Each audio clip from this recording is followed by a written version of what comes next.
Today is April 16th, 2024. My name is Paul Yeager, and this is an oral history of the archives of Iowa broadcasting, along with producer Cliff Brockman.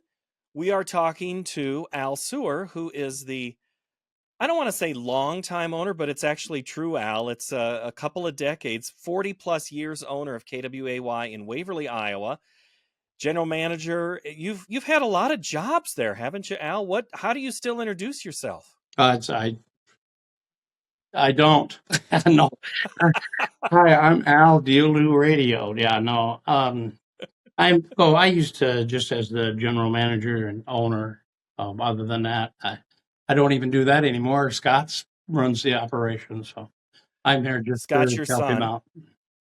Yep, Scott's your son there. Yes. And I guess I should give a little disclaimer. Al, you at one time signed some paychecks. You were at my first professional radio station. Is that back nice? in the mid 90s? Yeah.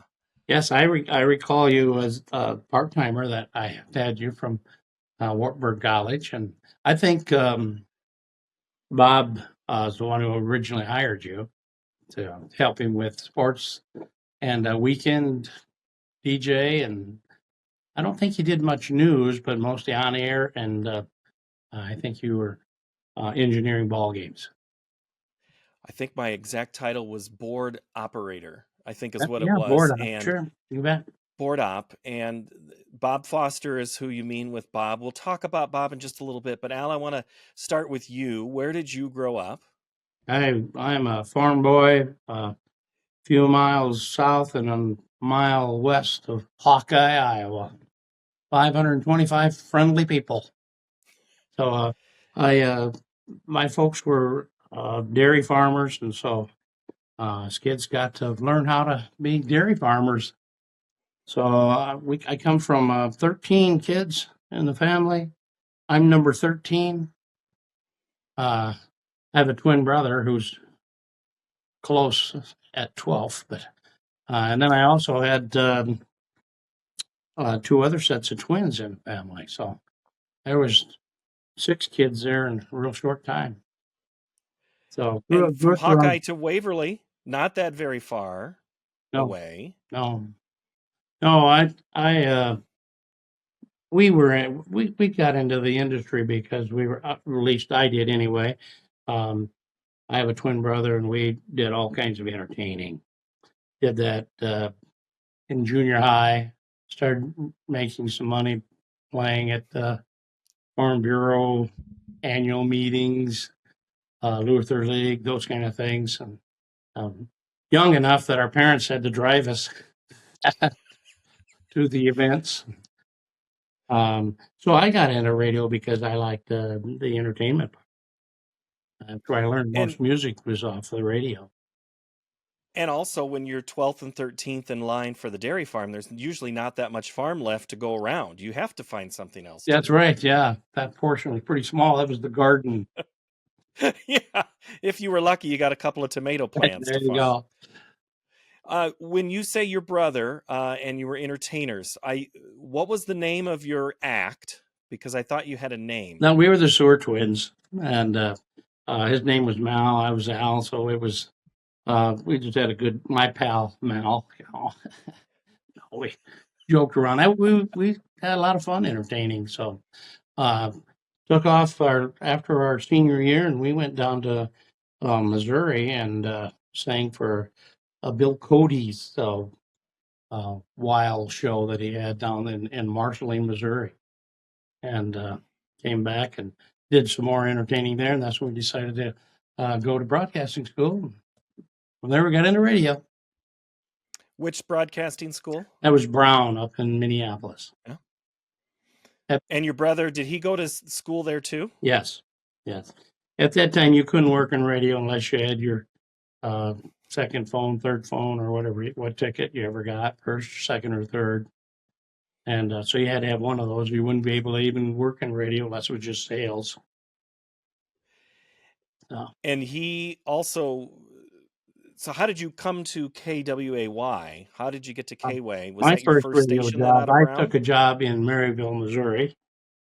And at that time, Mel was sick.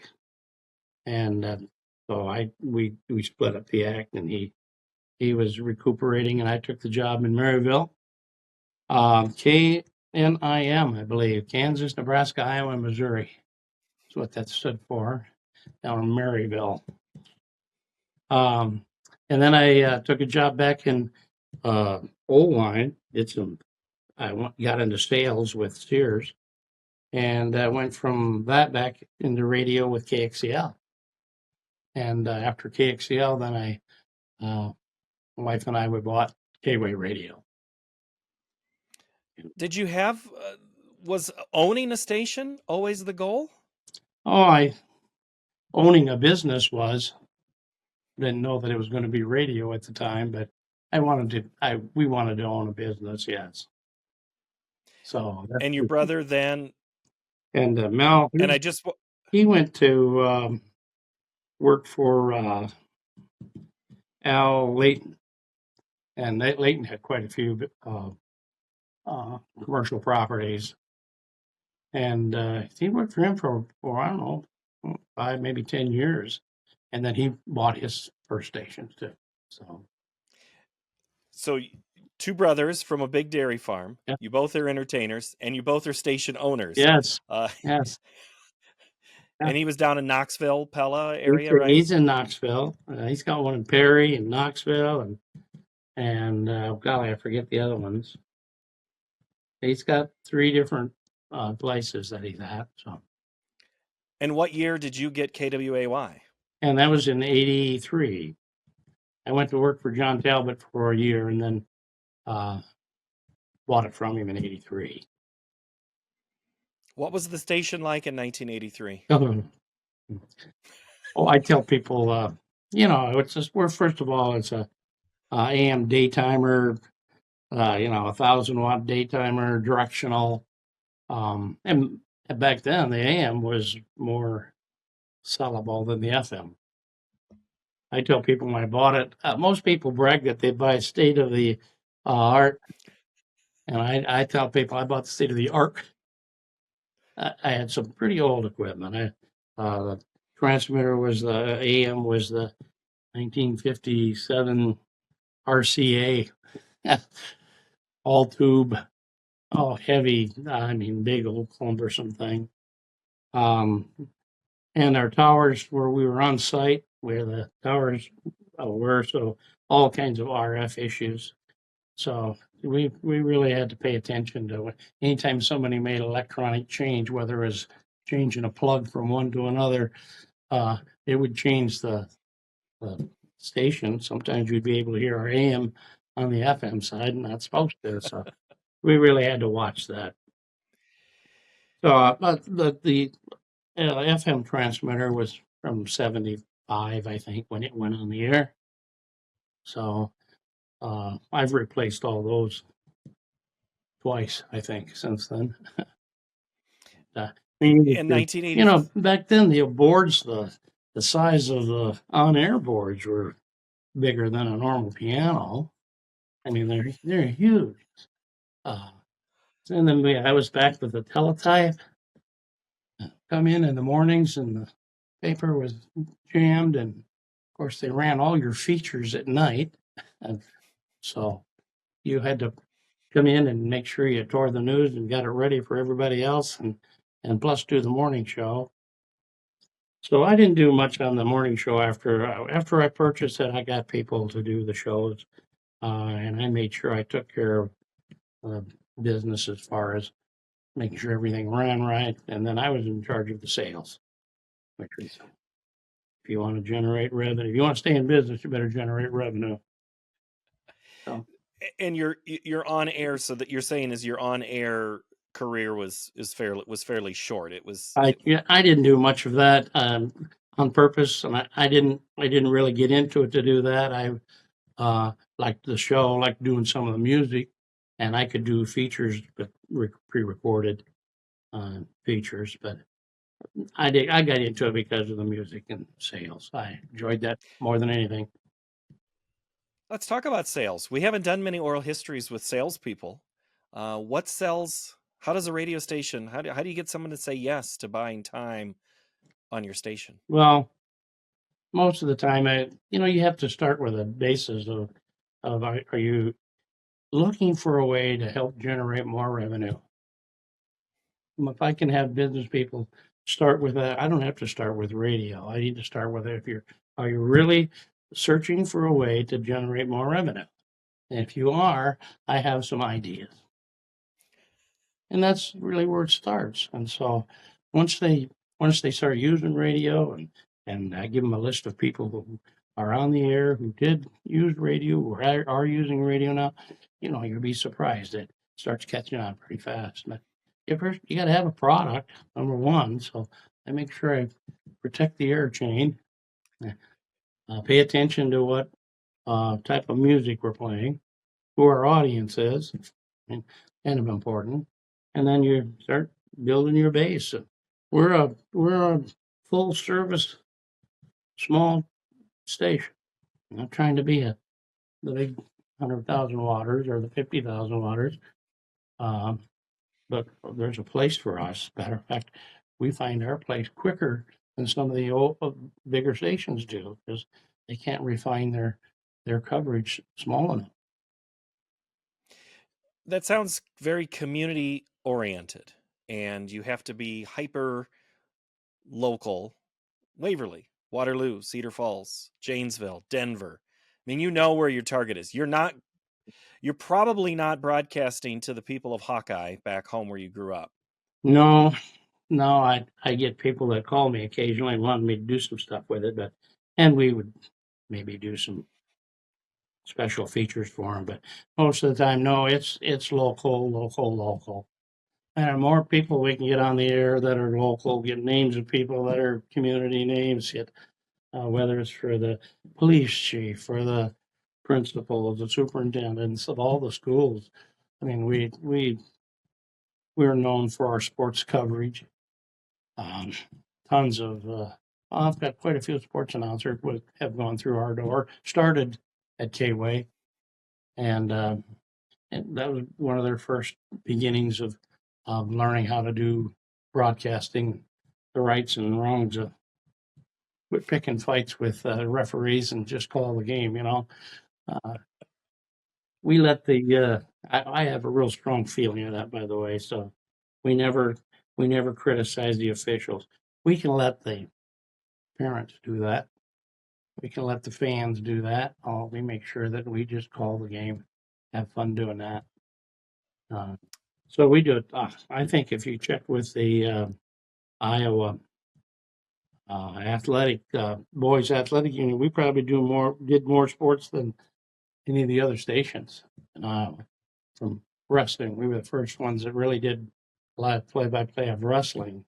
A lot of stations did call-ins, but rarely did anybody doing the play-by-play. And then all of the soccer, first ones that really did the soccer. Right now, we're doing the gals wrestling, for crying out loud. Rugby, that's a huge game now. We did bowling 3 or 4 years ago, so but it was local. We are a local radio station, local information, local news. Now, there only gets to be time for one game on a Friday night at Live on the FM side. Do you do also on the AM too? Yes, and we also have a translator that's hooked to the AM now, so that gives us another FM signal to do the games with. When I first bought the station, the FM was a daytimer with a PSA pre-sunrise authorization, 500 watts. So we could be on it at 6 o'clock at 500 watts, and then when sunrise came, we were at 1,000 watts. But we always had to shut down at sunset, whether it be in the middle of a ball game or what. So within a few months of owning the station, I got us to get we'll file with the FCC, and we at least got 43 watts of nighttime power. So we could do some local sports that way on the AM at night, and then we were able to do with the FM, do more sports on the FM side for the smaller communities around us. So we were doing sports about every night of the week, and those nights that we didn't have sports, we were pre-recording and playing them back. So we had lots of opportunities to get sports on. Some of the Sports. Go ahead. What about coaches' shows? You doing those too, in Oh addition to goodness! live play-by-play? Every prior to every game, we interviewed all the coaches, and then on Saturday mornings we had coaches shows. From most of it was at Hy-Vee or at what tried to take it to a location. If not, we had it right at the station. But my goodness, they'll call in. Coaches would call in from all over the area. Our 15 different schools, I think, that we covered, and we get every coach have a call in. And that was whether it be from track to, football was always a huge sport to cover. That was where I got a lot of my announcers, by the way. They love if you want to get people in radio, talk to them about sports. And there's all kinds of guys that want to get into radio doing sports. And so we gladly brought them on board, taught them how to do what we needed them to learn right away. And then, of course, they went on the air and made some mistakes, but most of them turned into pretty good broadcasters. We're proud of the start we've given a lot of young guys in broadcasting. Still waiting for that gal to come in and want to do the play-by-play, but I'm sure that'll happen.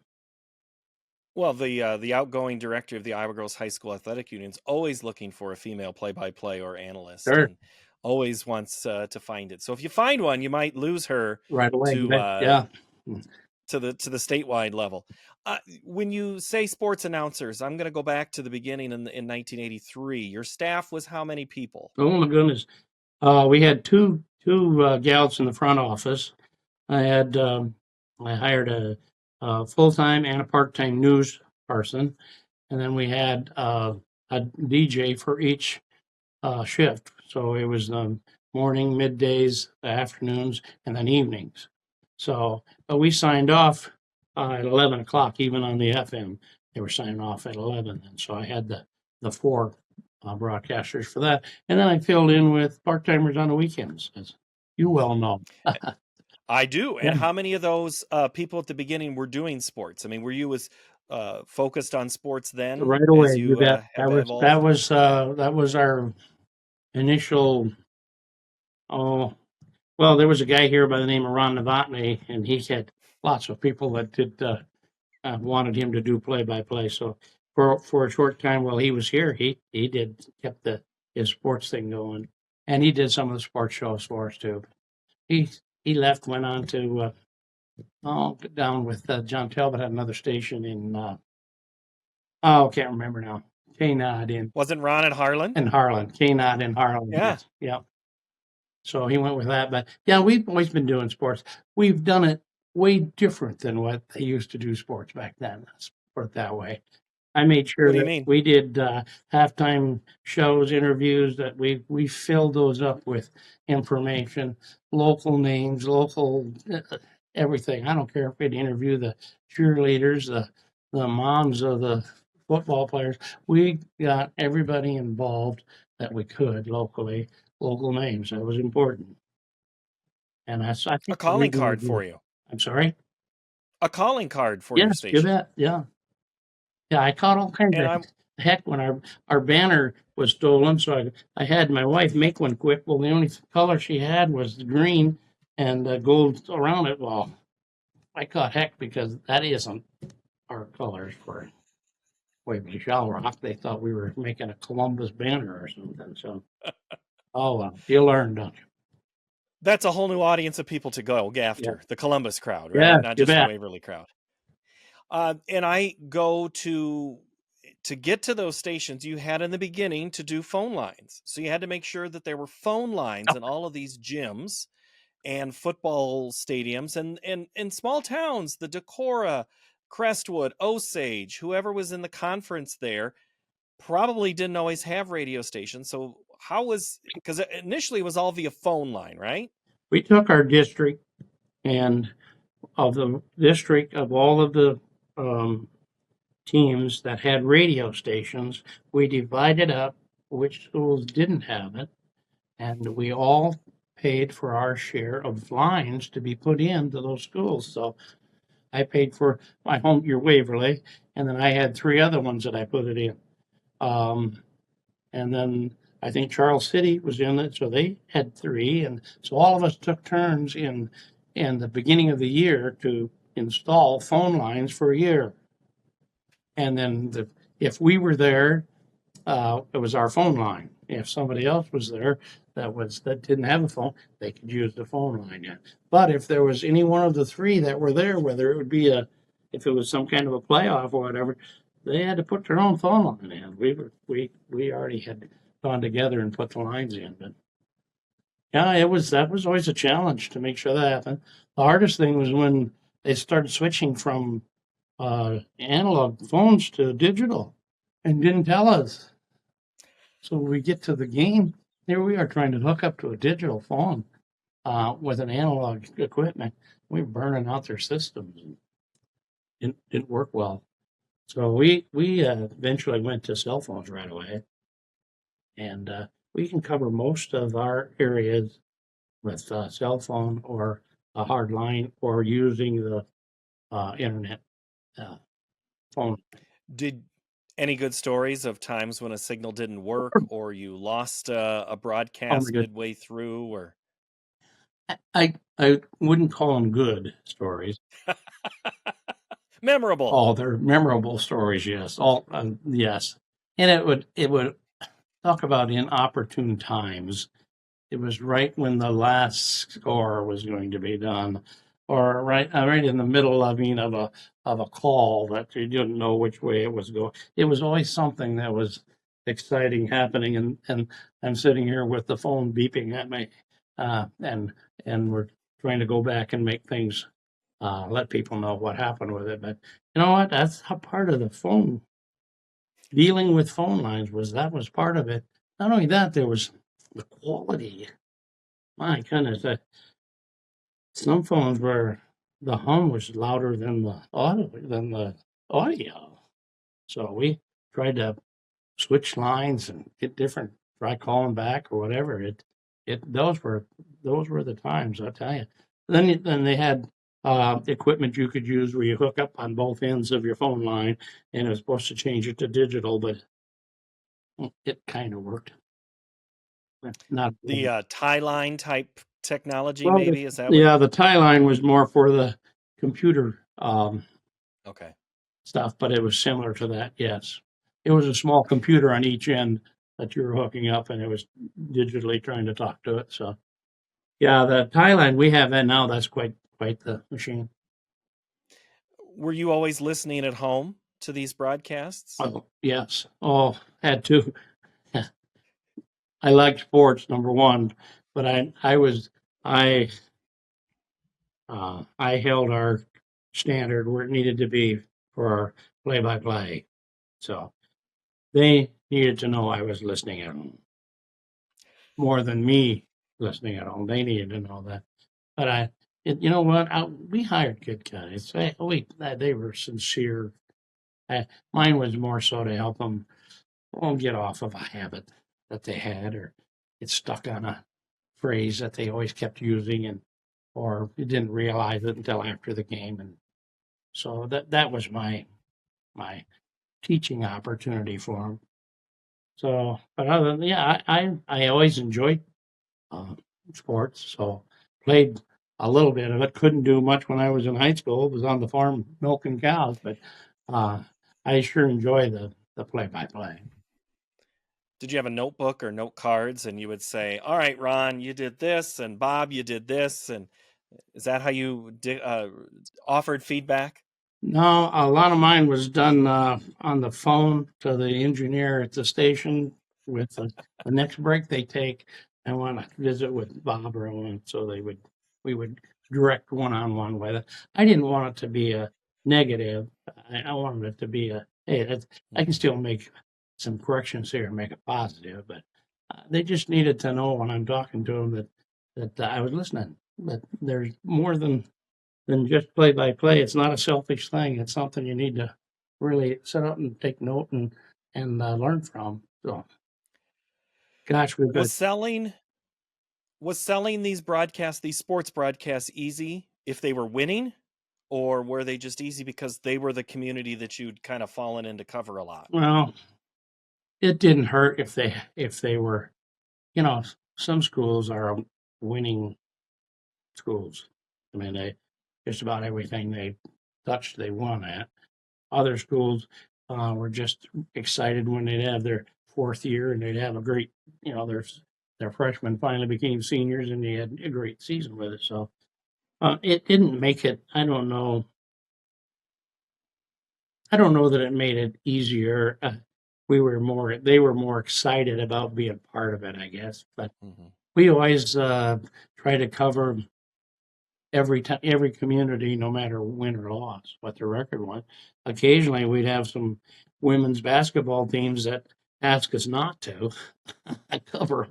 They had a season that wasn't the best kind of season, and they didn't want me to embarrass them, and we didn't want to either embarrass them. So just by the score, not anything else. But so we were in tune to that. And I'll tell you, we've done some great play-by-play out of this smaller station. I want to get to the announcers. One more question about this, and we're going to go to the announcers. Sure. I promise. Do you find now that has changed, though, that basically every team at every school in your listening area expects to be covered, or have you set such a good precedence that we've got these 2 or 3 or 4 opportunities to cover this team? By golly, why aren't they covering us? Well, we cover them a little bit differently. Because we can add a station if we need to on the internet and just do an internet play-by-play coverage. So we have enough announcers, we can do that. But no, we're finding that it's changed a little. Some of the schools want to put their play-by-play or their actual games on TV on the using the internet and play it, but they're finding that they're not getting the excitement that they get when they have the broadcasters there. So we still have those that call us, hey, you're going to come and do this game or that game, or so we make sure that we take care of the schools that really, really want us there, and most of them do. I think when I first got into radio, the AP was the only school that wanted us to pay to go down and do their games. And I didn't do their games, I guess. We did their games when they got to Waverly, but we didn't do them. I never did charge the guy after he got there, so I'm only kidding. Your announcers. Let's get in. So Bob Foster was my first introduction to your station there in the mid-90s. Bob had quite a fast rise and a fast fall there for part of his life. When he came to you, I think it was I think you two had a little bit of, you knew each other. And I think Bob always talked how you gave him a chance. But Bob was a special person and broadcaster. Let's talk about his broadcasting first. Oh boy. I didn't know Bob. I knew Bob's dad. Okay. And he came and he said, and he was mowing my yard at the station, his dad would come, and I talked to him after we got done. He said, I got a son that is into broadcasting. Isn't in it now, but I sure would like to have him around here and do that. I said, well, have him call me, for crying out loud. Let's set up an interview. Sure enough, within a couple of weeks, then Bob came from Indianapolis, is where he came out of. And at that time, he had done some the major boat racing down there, high-speed boat, hydroplaning or hydro boats or whatever they call them. And did one of the for a national syndicated broadcast. So I said, geez, let's visit here. I mean, that's a step in the right direction for us.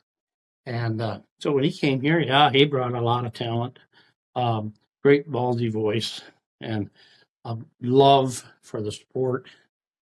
Only way I could afford him was I put him on the morning show. Every broadcaster, every sports broadcaster ends up doing the morning show for some reason. Well, because they're good at it, number one. But my goodness, they're out doing games at midnight and they're up doing the sports morning show at 5:00. So I tried to work with them on days that they had long drives and those kind of things. Have special guests coming in on morning shows and stuff. But we really enjoyed. Bob Foster was really uh, key to uh, getting the stations turned around in the sports coverage that we had. So just loved his work, loved his workmanship. I think most people that worked with him, sometimes he'd get on their case a little bit, but um, uh, they knew it was for a good reason. So, and He had high expectations and good lessons. I remember a time at Loris, we were doing a Wartburg game, and the sideline reporter and I were down to do some interviews, and Bob wanted it to be ping, ping, ping, ping, ping, go, go, fast, fast, this to this and this and this. And he said, "Gentlemen, the great A.J. Foyt once lost the Indianapolis 500, and they had to put a microphone on his face. Dr. Jerry Punch did it. Otherwise, he wasn't going to get back on the bus to go home." Message received. We put the interview, we asked the tough questions and moved on from that. So, he brought in another level. Bob did, and you knew if he got on your case, you knew you had it coming. Most of the time, it was pretty pleasant to be around and work with. You know what? That's the same way with anybody that's an athlete or anybody that's. Sometimes your coach, it can't always be your best friend. You learn that in sports. I mean, coach can be the roughest guy you ever met, and yet he's your best buddy. And when it comes time for success, he's the one guy that you can contribute most of that to. So yeah, I liked Bob. I was sorry to see his passing. I know he went on to some other things that he wanted to do, and we were proud that he came to KWAY. And you have a couple of guys now in Taylor Nitz and Matt Ray, if I get their names right there, that I've heard them do interviews and heard their work, and they have some of that same passion. When you talk about the great announcers that you have, those guys really, to me, embody the whole community thing. Did that happen by accident, or was that a little bit of Al's DNA? Well, I think hopefully I had some influence in it, but part of it is picking the right guys to start with, and so they're community minded, they're genuine people. Taylor, he came to me and he came to Scott's wife and said, "Hey, what do I got to do to get on the air?" He was she's from that area where he was from, down in Tama, and so that's how he just walked up to her. He said, "I know you're from Tama," and he said, "What do I have to do in order to get on the radio?" And so when I find people with that kind of passion, they're easy to teach. Now, sometimes you don't want to listen. Matt, I'm telling you what, I think I have another Bob Foster, if not even a step above that. I mean, he really cares about the community, and gosh, he loves broadcasting, doing the morning show. People love him there too. So he bought into our philosophy, and he really does a great job.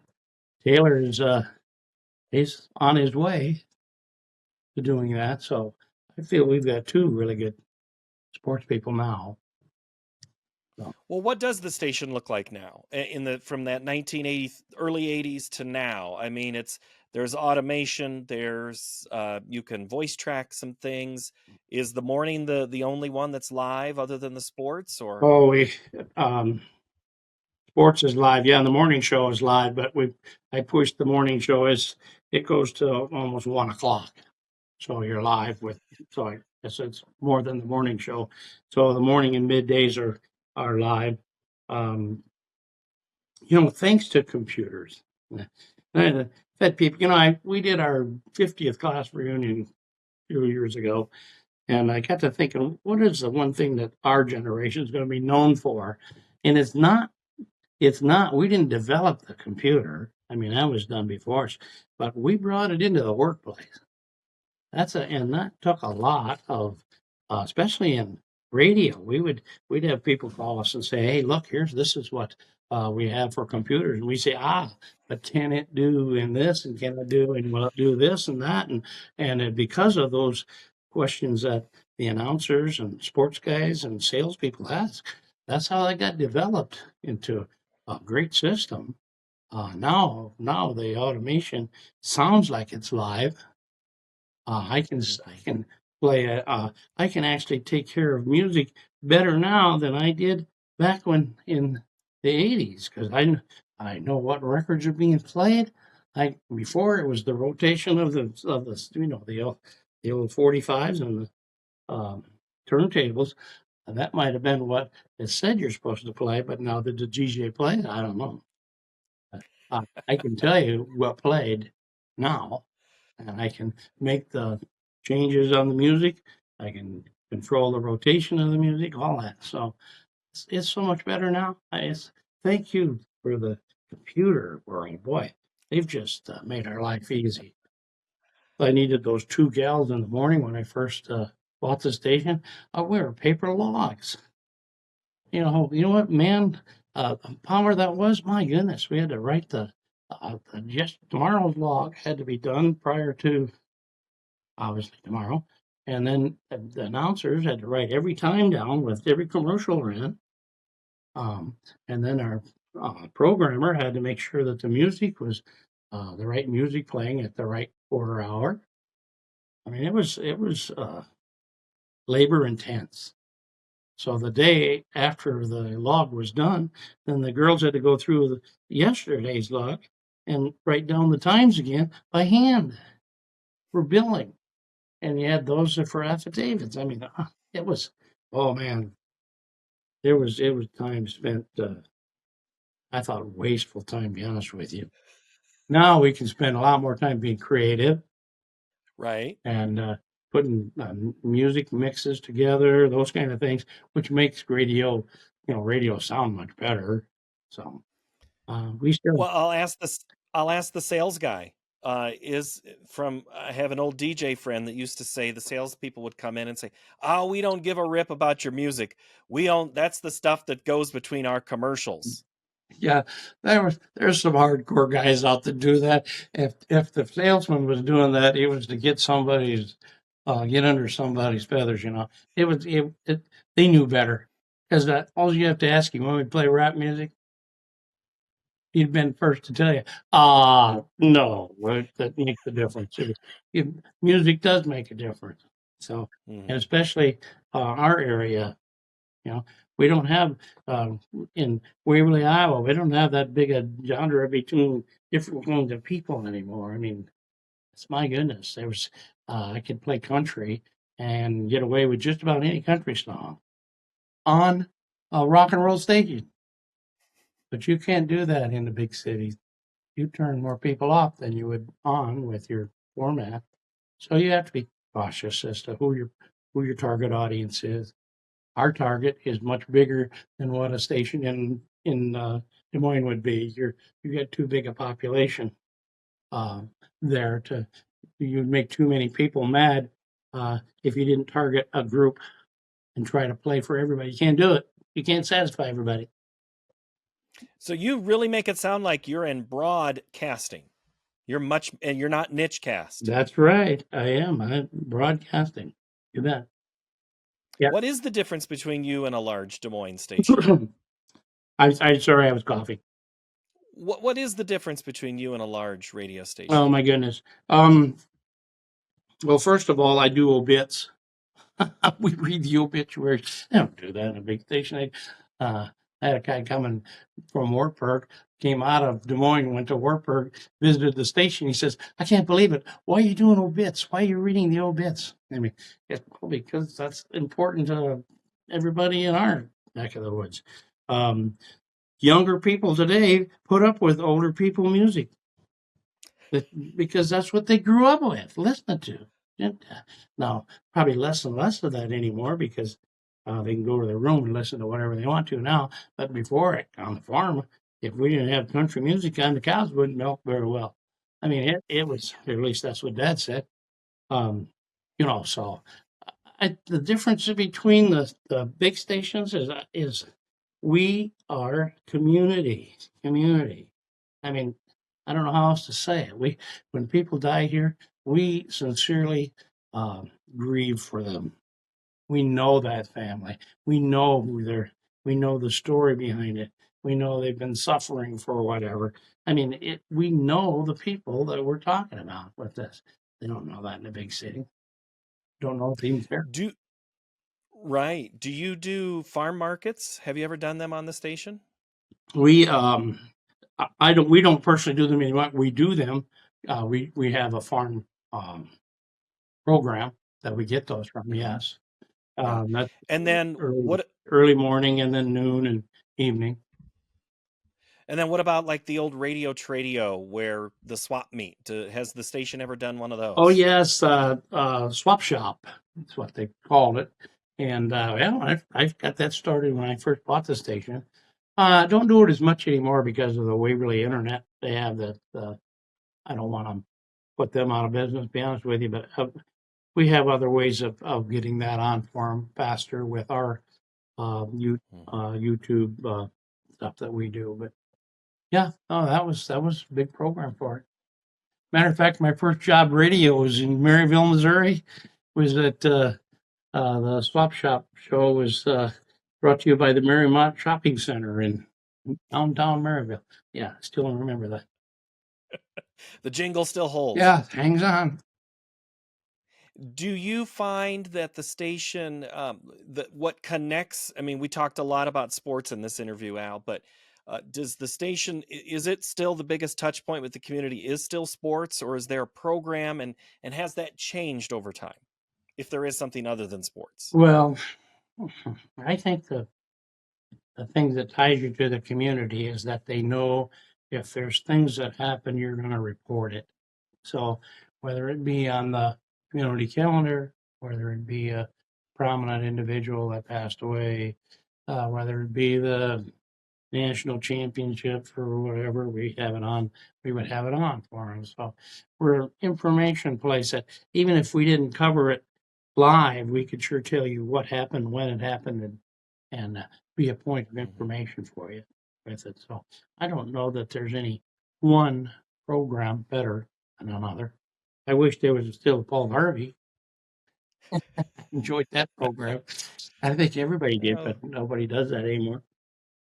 It's hard to, that opinion commentary is just not, it's viewed differently by audiences. Well, I think it's because our news today is more editorial than it is factual. I hate to say that, but ABC and NBC, we used to fight over making sure you got that network. But now, and I was one of the first ones that got CNN. And now we carry Fox News because at least we report and you decide is at least what their line is. But in the 80s, they started switching over to a different format of news. And it was creative journalism is what they called it. And it's okay to have it. When I graduated from Brown, if you were going to give an editorial, you had to state it. You had to say this is an editorial, and if you want if you want to rebut it, or if you want to do one on your own, we'll welcome your response to it. But anymore, you turn the news on, and it's somebody's opinion. That bothers me. I don't know that. So that might be why Paul Harvey isn't on anymore. I mean, his I at least knew was an editorial. Different era. I want to ask about two more questions here, Al. And Sure, the first one is this. One of the things that's changed in radio and broadcasting in general is consolidation. One ownership group, 5 ownership groups, maybe own all the stations. There's a few handful of independents like you. Were you ever contacted for a sale, and why did you say no? Yes, and I was having too much fun being in radio, I guess. I don't think that there was. I don't know if. How do I say that? There are a lot of people that bought a bunch of stations and are now liquidating. I think there's probably more opportunities now for people to be private owners of a radio station than ever before because of that. If they tried to run a small station like you do a big station and get rid of community out of it, and how am I going to compete with music, just music, when there's what, satellite music stations, for crying out loud? And not only that, there's category. You can program any kind of program on your phone that gets you any music you want. I can listen to different kind of music every second and not even turn on a radio. So how would I compete with that now? I want to be more than just a radio with a music station.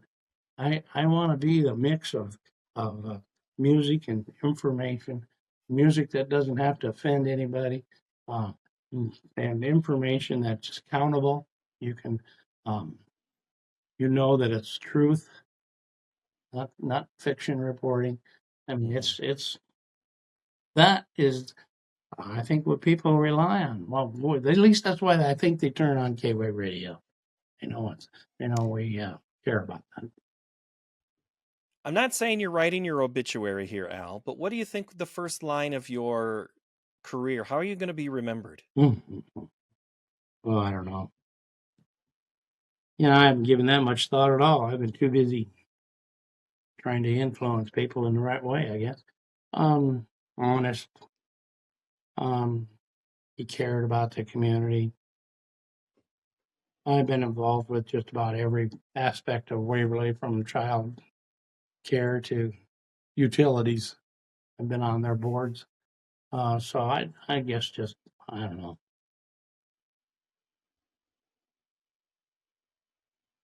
Hopefully they think of me as a man with integrity. Other than that, that's a good question. I haven't really spent much time thinking about it. Too busy working, Al. Yeah, well, I enjoy it. When you enjoy your job, it's not work. That's right. Yeah. All right, Al, I appreciate the time for the conversation today. Thank you so much. You bet. Thanks for having me. Appreciate your bulldogging me and hanging on there until we got together here to do this. So I had a lot of things come up, and I appreciate the interview of the time. Thanks, Cliff, and thank you, Paul. So that's Ael Suhr, owner and general manager of KWAY Radio, AM and FM in Waverly, Iowa, along with producer Cliff Brockman. I'm Paul Yeager. This has been an oral history for the Archives of Iowa Broadcasting.